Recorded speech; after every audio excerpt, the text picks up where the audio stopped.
Hello, my witchy friends. It's Figbury Witch ASMR, and today I have a massive stack of books that I recently bought to show you. And we will look through all of them carefully, enjoy the sounds of flipping paper and tapping on spines, maybe tracing some letters here and there. And they're all witchy books because I study witchcraft. I'm a witchcraft historian. If you're new here, please subscribe and join the coven, or consider joining us on Patreon. Most of these books I have already shown to my faithful patrons, and I do a lot more book flip-throughs and readings on that platform. I could use your support now more than ever, and you get a lot out of joining my Patreon, like ad-free videos, audios, and blog posts, as well as facts about history, spell recipes, and a lovely tight-knit community, or coven, if you want to call it that. So please do join today. So the first book that I have to show you is a treasury of British folklore. And this is a book that was published by National Trust. So of course, I absolutely love it immediately. And I've been reading through some of the myths, the folklore in it, and really enjoying it. As you can see here, the inside cover is kind of a grayish green color. And then you have the table of contents, and the book is split into 3 different parts: the land, plants, and animals, witchcraft, magic, and heroic tales, and the milestones of life. Those are the 3 sections that you get, and there are a lot of gorgeous, I don't know if I would call them pencil drawings or like woodcut. They really look like woodcut style illustrations, but they're dispersed throughout the book. And here's another good example of this deer. Yeah, it's definitely woodcut style, I think. Very, very pretty. Flip through a little more. See, here's the beginning to part 3, the milestones of life. And this is an expansive woodcut of sorts. And I've just been reading bits and pieces because there's some nicely, here's part 1 of the land, plants, and animals. There's some nicely documented folklore in this, and it's explained in a super easy to read and digest manner. So I'm a really big fan of this treasury and hope to read more of it soon. Okay, the next book is called Hag Forgotten Folk Tales Retold.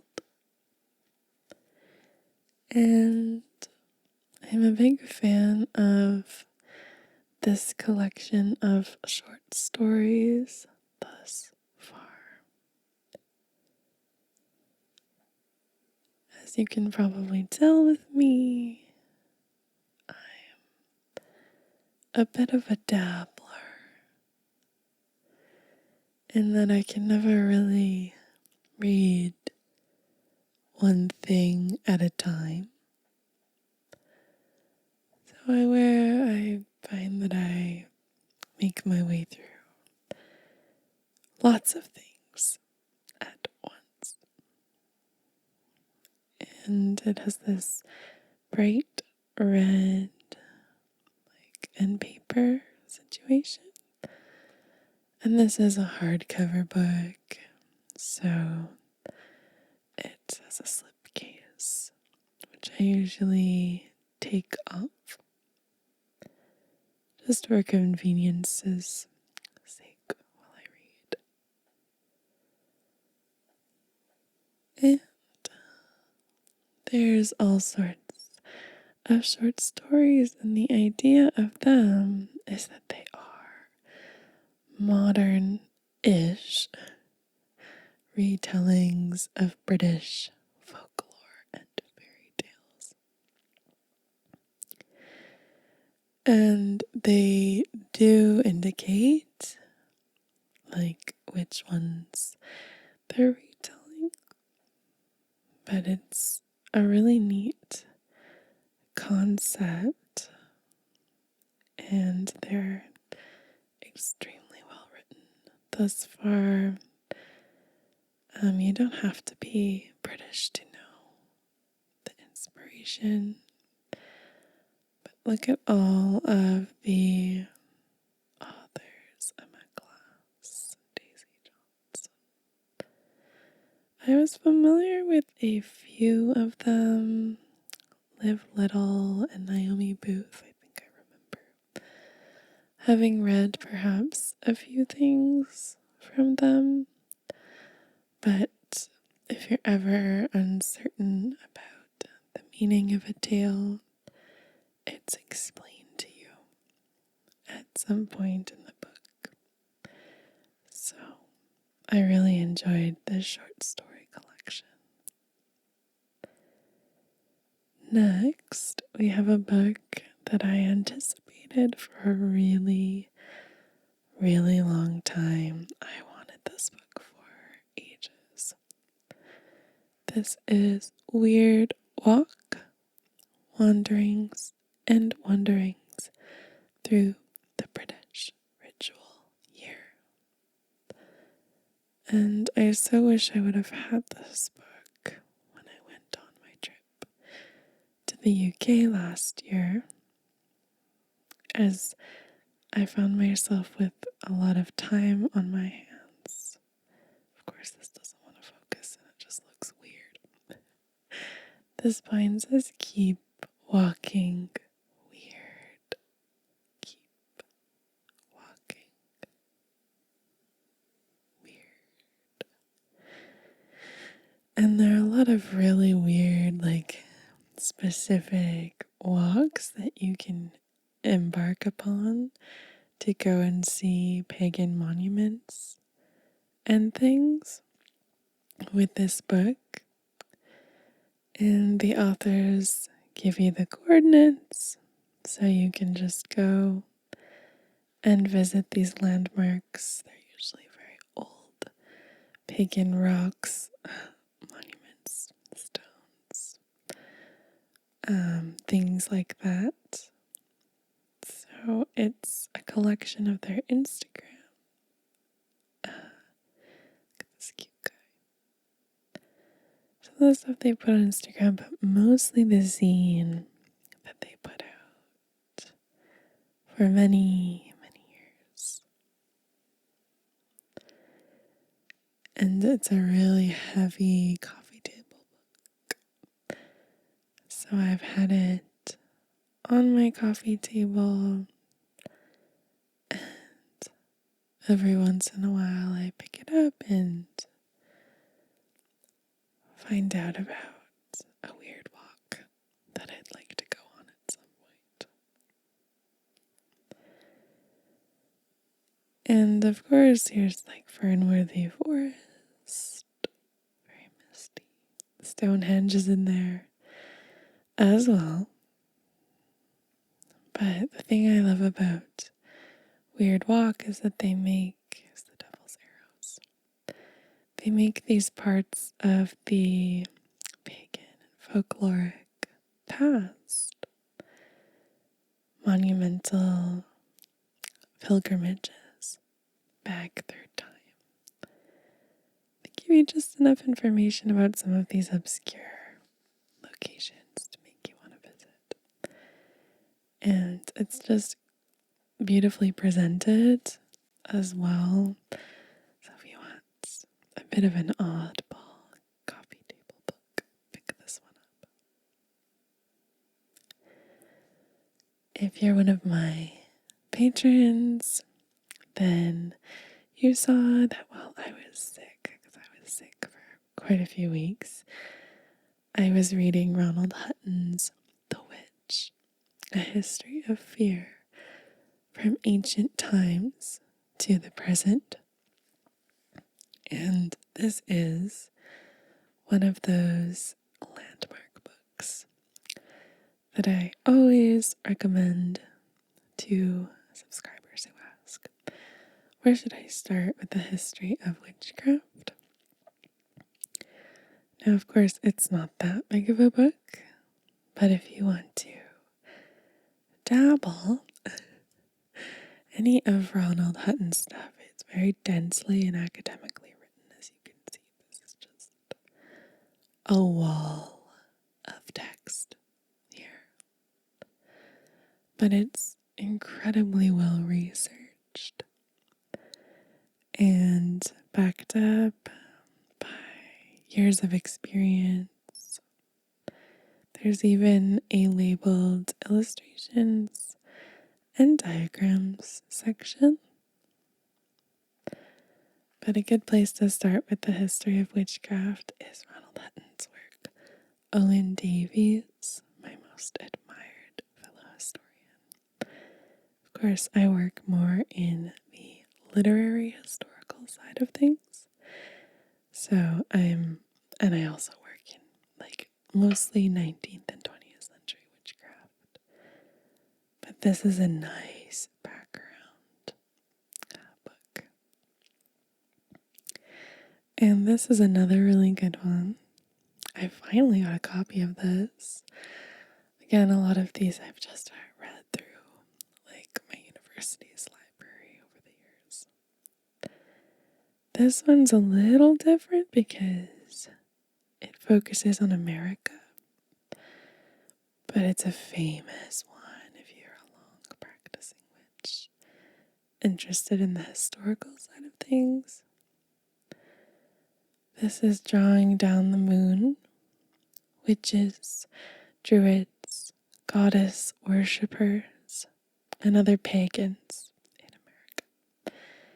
And this is the expanded and revised edition. And I'm a super big fan of this book. It has a lot of really great historical information. It's been around for over 30 years now, and it talks about neo-paganism. So it's more of like an anthropological current study of what's up with witchcraft, and it's a really fun read. but it's about the modernity of the craft.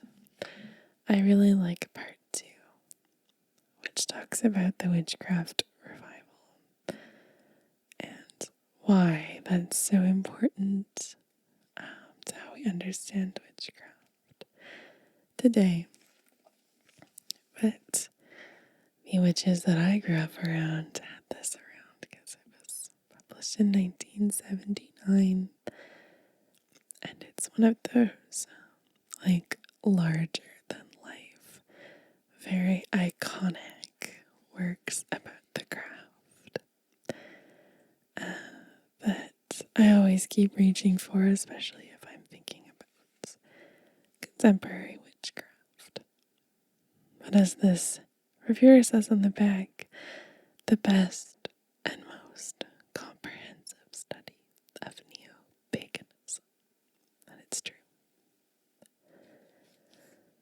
Okay, this next one is a graphic novel, and it's by the Australian artist and writer Saz Millet. And it's called Mano. And I love this graphic novel. The colors are just mind-blowingly rich. And it's a queer romance with elements of like magic. I'd say it's sometimes a little bit like magical realism, I would say. And it's just so beautiful. It came out in installments and now it's one omnibus edition. But you can see that it's a pretty short read, but I promise you it's so worth the read. I'm such a big fan of this graphic novel.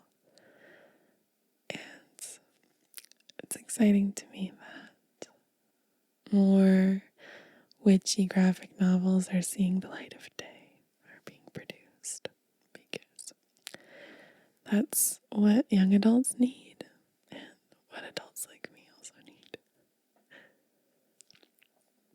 Okay, this was a thrift store find. I'm not too sure about it yet, but I'm planning on reading more of it. Ecstasies, Deciphering the Witch's Sabbath. And there are the witches getting ready to go to the Sabbath. And this is by Carlo Ginsberg. This is an older book. Some things are a little outdated in it, but when it came out, I don't remember what year, it was a huge deal. From the 14th to the 17th centuries, men and women in Europe accused of witchcraft told how they were taken to the Sabbath. And he talks about the negative connotations of Sabbath going, how people often perceived witches like occult rituals. And again, this is a very dense historical book. I've really used it more so far anyway, for research purposes, like just referencing things. And I also, on that same thrift store trip, found a complete guide to fairies and magical beings. And it says it's complete. I mean, I don't really think it's that complete. But it has what you need if you're looking for it. And this is by Cassandra Eason. It has a gorgeous cover. I can show you some of the entries and things that are inside. But it says Faeries, myth or spirituality. And then there's some quotations and a nice, very well written introduction that just goes over the folkloric capacity that we see fairies in these days anyway, and what to make of that.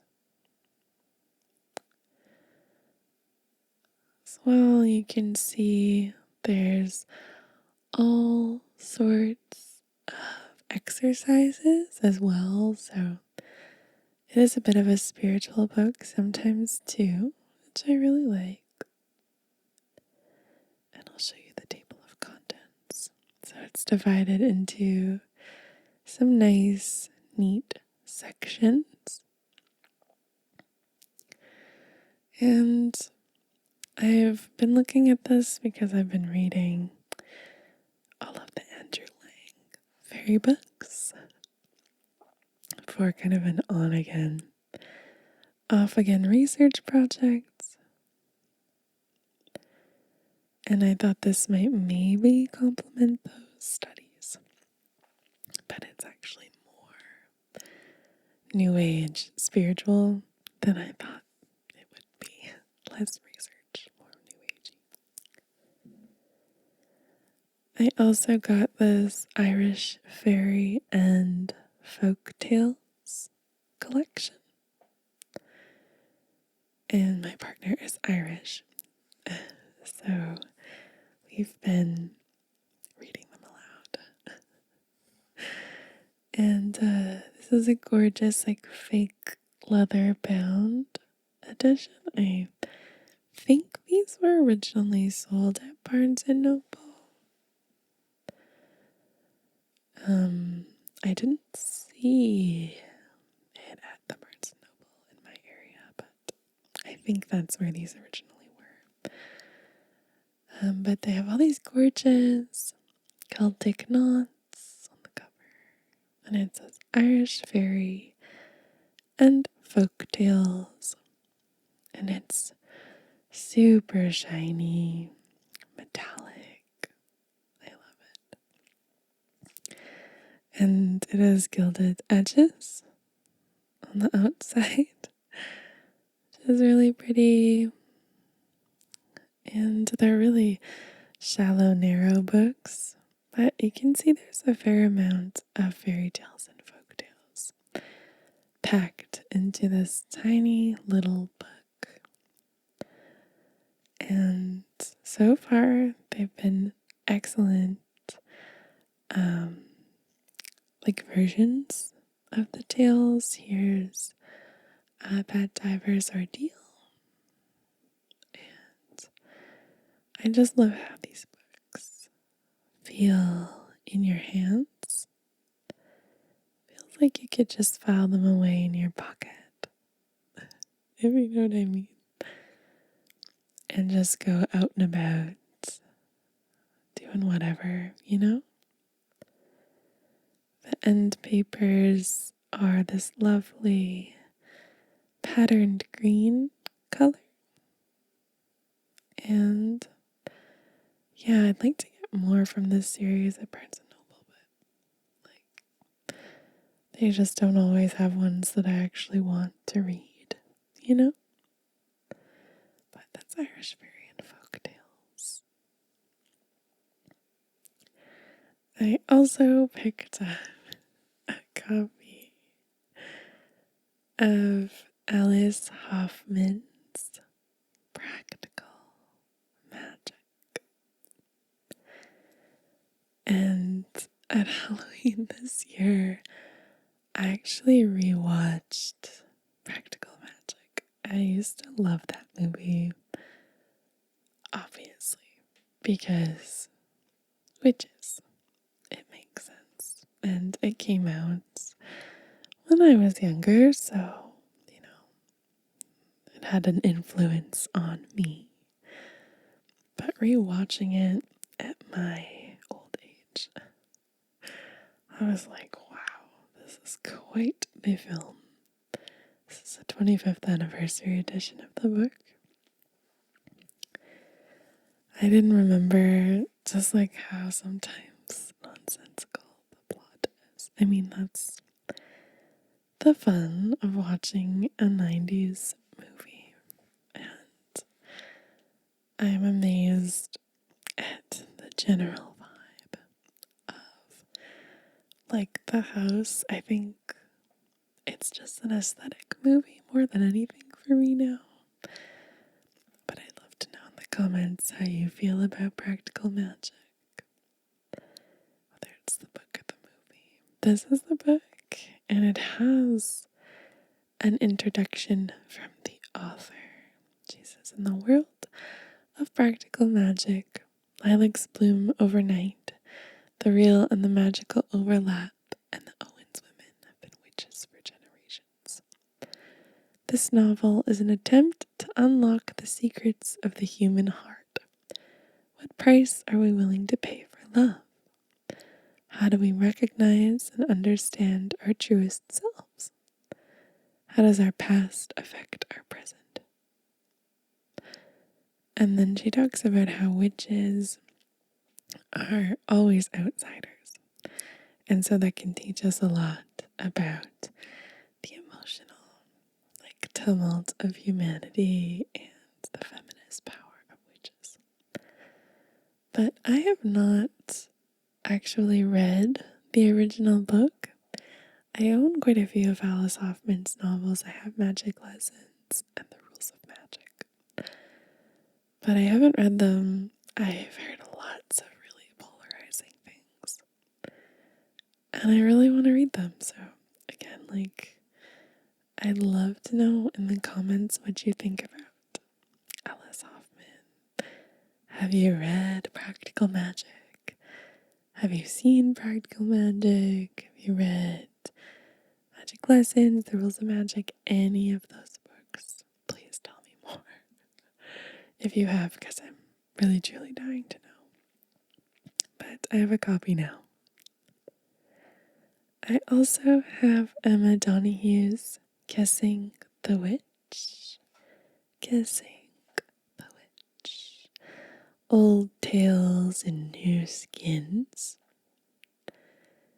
And I highly recommend this collection. If you're looking for a good read, 13 tales are unspun from the deeply familiar and woven anew into a collection of fairy tales that wind back through time. Acclaimed Irish author Emma Donoghue reveals heroines young and old in unexpected alliances, told with luminous voices that shimmer with sensuality and truth. And that is so true. So these really are old tales in new skins, in the sense that she takes a lot of inspiration from fairy tale, but reskins them in the sense that she adapts these fairy tales. They're often queer, have unexpected twists and turns. They take inspiration from all sorts of familiar fairy tales. There's the tale of the shoe, the tale of the bird, the tale of the rose, the tale of the apple, the tale of the handkerchief, the tale of the hare, the tale of the brother, the tale of the spinster, the tale of the cottage, the tale of the skin, the tale of the needle, the tale of the voice, and the tale of the kiss, which is part of the title, right? Kissing the Witch. And it's really like a short read. You can see just how narrow the actual book is. And the print is pretty large. So if you need a quick and easy read, I definitely would give this a go, but one that will grip you and make you think that is Emma Donoghue at her strongest powers. This is a classic university class read. And if you haven't read it yet, you really are missing out. So get yourself this is less a book for me to read cover to cover. If you watched a couple weeks ago, I posted a walkthrough of a witchy shop. And I posted a haul of some of the things that I found there. And one of the things was Joyce Wilson's complete book of palmistry. And this is a book from the 1970s, very groovy, very lovely. And I picked it up because it just looked kitschy and fun. So of course I had to have it. It's got a lot of like book dust that's kind of disintegrating, but here's the kinds of things that you might expect to learn. Of course, palmistry, the art of learning how to read hands, the lines on hands, to uncover your future and ultimate truths about yourself. And see, they have diagrams that show you certain qualities that you might find out. But this is one of those books that I'm just into for the aesthetic more than anything else, because it's a lovely book to have on the shelf. And perhaps I'll do a video on palmistry at some point. I also thrifted this new complete book of tarot. This is a classic. It's been around for a long time. This is the revised and re-illustrated edition. I got it for $1. And I just love tarot reference guides. Some of them have a bit more like creative liberties than others. But this one, I would say, is pretty informative. It has a lot of useful information in it. And it has little flaps. See this one here? And it's always funny when a book has flaps and it's not a slipcover. The fonts of this book match my nails, and I love that. But yeah, the other flap is just like that. And you can just look up the meaning of a card, like pretty easily. They have it sorted in the themes of suits. And I like this book for layouts. So there's the 5-card horseshoe, the Celtic cross. Like, it gives me lots of ideas for layouts. And I think I'll be using it a lot more because you guys seem to really like when I did a tarot reading video. So I will do more. I'm planning on doing one once a month now. So there will be another one very, very soon. And I have so many like tarot reference books at this point. So it just makes sense to like, use them, try them out, see if anything that I say resonates with you. That's the new complete book of tarot. And this is my final stack of all the books. There's so many of them. There were actually a few that I didn't even have time to get to. So I will put them in the next book haul for sure. Please let me know in the comments below if there are any books that I showed you in this video that you'd like me to look closer at for a full-length video. Patrons especially, I will read any of these to you full-length. But thank you so much for watching and supporting my work. And I hope you have a restful and peaceful sleep. And I'll see you again very, very soon. Good night.